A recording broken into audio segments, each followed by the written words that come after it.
Сәлем достар, парақшаны жоғалтып алмау үшін тіркеліп, лайк басып кетуді ұмытпаңыздар. Тағы да қызықты видеолар салатын боламын.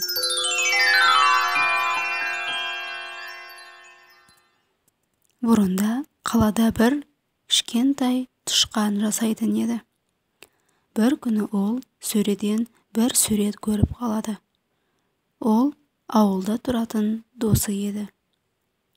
Оны сағынып тосынсый жасау үшін ауылға жол алады. Ауылда бара жатып ол, ой, сонша жаман иістер шығып жатыр деп жиіркенеді. Сөйтіп жүріп, досының үйін тауып келеді. Ауыл тышқаны досын көріп, қуанып, үйіне кіргізеді. Олар бір-бірімен біразға дейін әңгімелесіп тұрады. Ауыл тышқаны досына, шаршап келген шығарсың, жуынып ал, мен түскі ас дайындайын деп бақшасына барады. Қала тышқаны болса жуынуға кетеді.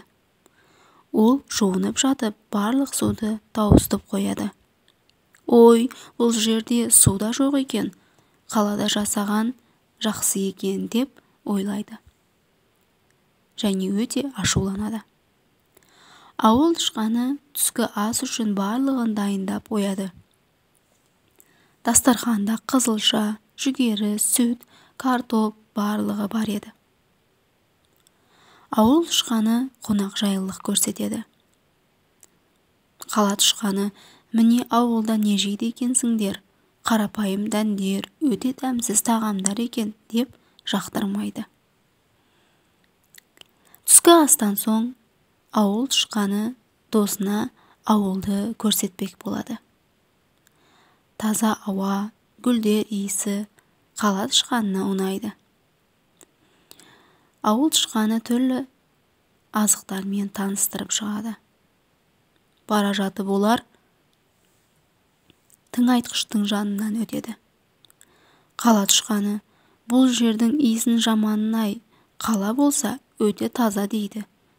Сөйтіп ол досына, бұл жердің тамақтары ауылда жасау ұнамайды, менің қасыма қалаға кел, ауылды ұмыт дейді. Ауыл саған ұнамағаны өкінішті, бірақ ауылда бәрі бар, азықтар, жемістер, дәндер, бұдан жақсысын таба алмайсың дейді ауыл тышқаны.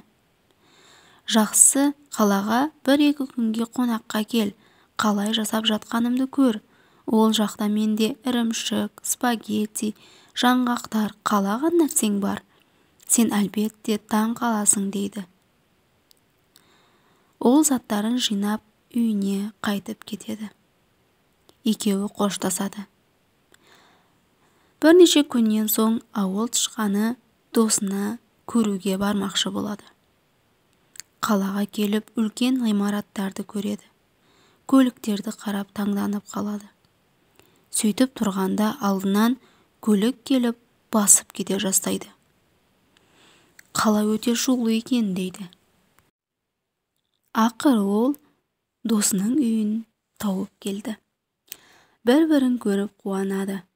Қош келдің досым деп үйіне кіргізеді қала тышқаны. Сәлден соң қызметші қыздар дастарханға ірімшік алып келеді. Қала тышқаны күліп, иісін-ай, жүр досым, тамақ дайын дейді. Ауыл тышқаны дастарханды көріп қуанады. Қала тышқаны, міне досым, дәмін тат, ірімшік, сүт, макарон, май, тәтті бәліш, жемістер дейді. Ауыл тышқаны, рахмет досым, сен бұл жерге жақсы жайғасыпсың, мүмкін мен де бұл жерде қалармын дейді.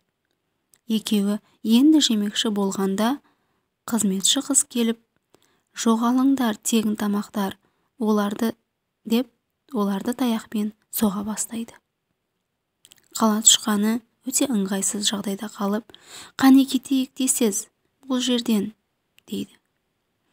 Сосын, уайымдама досым, бәрі кеткен соң біз де барып жейміз дейді. Оған дейін қалаған заттар таба алатын бір жерге сені алып барамын дейді деп жолға шығады. Ауыл тышқаны түрлі азықтарды көріп, біз қай жерге келдік деп таңданады. Бұл азық-түлік дүкені дейді. Аралап жүргенде мысық шығып қалады. Мысық екеуін көріп қуалай кетеді. Олар тез жасырынып қалайық, қаш деп жүгіреді. Ауыл тышқаны қорқып кетеді. Бұл мысық, ол қазір кетеді. Оған дейін жасырынып тұрамыз, дейді қала тышқаны. Мысық кеткен соң олар қайта келеді. Келе жатып, ауыл тышқаны бір темірді көріп қалып, бұл не деп жақындайды. Қала тышқаны: абайла, бұл қақпан, дейді. Қақпан? Ол не? дейді түсінбей. Ішіне кіріп ірімшікті жесең, ол жабылып қалады, кейін одан шыға алмайсың, дейді қала тышқаны. Ауыл тышқаны үрейленіп: бұндай жағдайда жасамаймын, жүгір, қашу, әрдайым қорқумен өмір сүру маған тура келмейді, дейді. Асыра сілтеме, тек абай болуың керек, дейді қала тышқаны. Жоқ, болды, мен ауылыма қайтамын. Ауыл тыныш, қақпан ішіндегі ірімшіктен өзімнің бақшамдағы қарапайым азықтар 1000 есе артық. Салтанат пен әшекейлердің артынан жүгірмей, қарапайым тыныс жасаған жақсы, дейді ауыл тышқаны. Сөйтіп, ол өз үйіне қайтып, тыныш өмір сүреді.